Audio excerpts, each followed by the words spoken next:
want in a diplomatic way to put pressure on Iran to come to the table to negotiate a nuclear deal. That's probably different than trying, and maybe, by the way, more effective just because of how bad a position that they're in economically, than dealing with the Chinese, right, who can wait us out, or even if their economy's taking a hit, that it is, choose to wait us out over the long term on trade. How do you look at the two issues, Dan?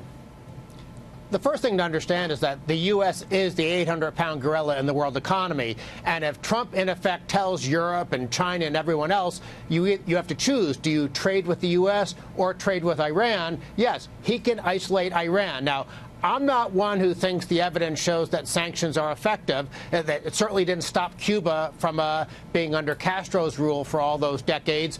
So whether sanctions are a good idea, let's set that aside. But then let's look at whether or not the U.S. is sort of building not goodwill, but badwill.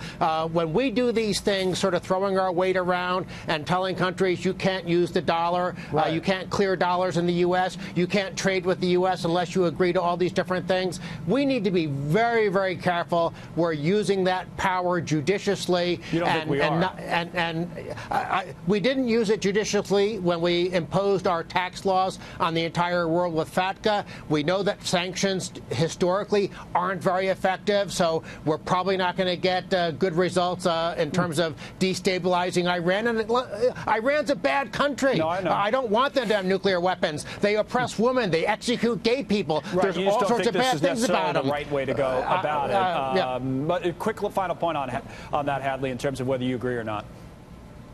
Oh, I almost always agree with Dan Mitchell when it comes to economic issues, and he's right about Iran being a bad actor. There are a lot of bad actors in the world, and as I said earlier, we have a set of imperfect tools that we have to use when we are dealing with those bad actors. And at the end of the day, you know, whether or not they agree to play by the rules is something that we want to use our maximum pressure to be able to do that with the least amount of harm. Yeah.